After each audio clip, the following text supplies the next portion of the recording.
Okay, so if you can just say for the record your name and what you do. My name's John, and I suppose I fulfil a number of roles. I was the winner of this year's Big Brother Celebrity Hijack, and also the youngest ever chairperson of the Scottish Youth Parliament. Okay, so it's almost been a year since you emerged victorious out of the Big Brother Celebrity Hijack house. What have you been doing in the last year?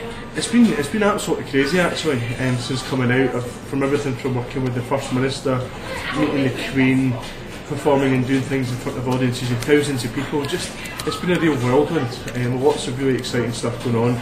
Being involved in different documentaries and TV work, but also getting back to what I said I'd want to do, and that is continuing with the charity work and campaigning, political work that I went into Big Brother as, and wanted to come out the other end and continue the same sort of good work as well. Brilliant.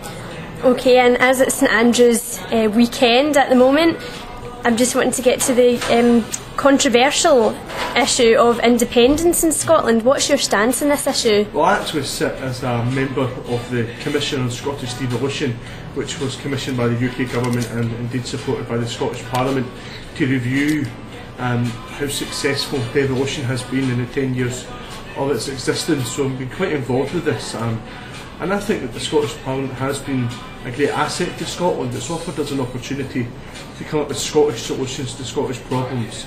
I'm not a supporter of independence. I don't think it's the right thing for Scotland.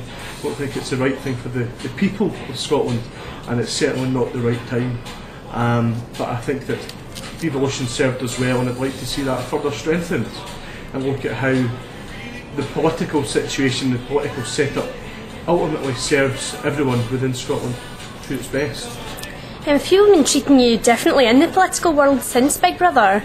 It's really interesting because the thing that people automatically do is compare me to George Galloway, because of course he was another politician who did reality TV and tried to reach out to a large audience and be a bit more hip and cool and different. And I wanted to prove that George Galloway isn't necessarily reflective of people getting involved in politics and having a voice. So I went out there, I wanted to engage a new audience and having a voice. I wanted to show a different side of politics and say it isn't all boring and pot-bellied, grey-haired, middle-class old men, and try and engage a new audience and inspire them to take action. And from that I've had a great reception actually, right from the First Minister to all the leaders of the political parties to the Queen. Has all been really positive towards me, and again understood that trying to take a really important message to a large audience. How well do you think Prime Minister Gordon Brown's dealing with the current economic recession? I think it's fair to say we're in unprecedented times in many ways in Britain, and indeed right across the global spectrum just now.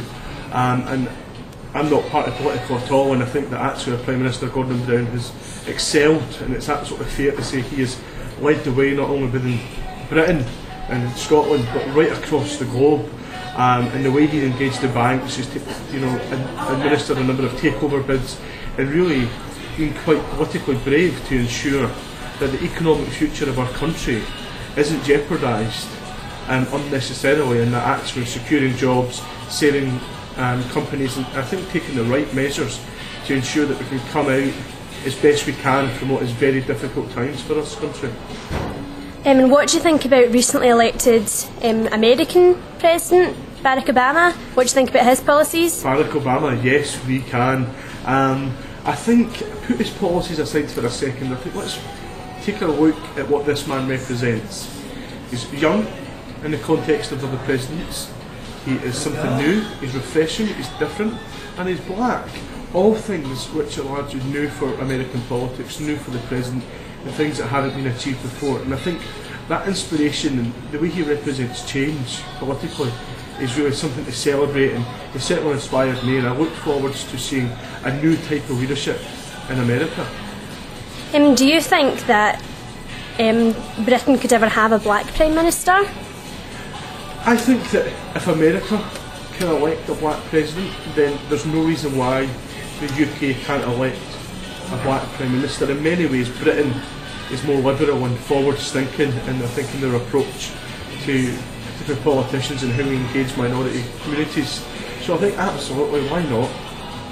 Brilliant. And I hear you've been in Africa recently. Can I just ask you a wee bit about that? Yeah, as part of being chairman of the Scottish Youth Parliament, I went out to Africa to work with other young leaders in a very different country from ourselves. Of course, Malawi, which is where I went, has been quite high profile in Scotland. There's quite strong historical connections right back to missionaries like David Livingstone. So I went out and wanted to engage with people and say, in such a poverty-stricken country like Africa, or like Malawi, sorry, how do young people have a voice? How are you embraced? How are you treated in society? And it was the worst and best experience of my life at the same time.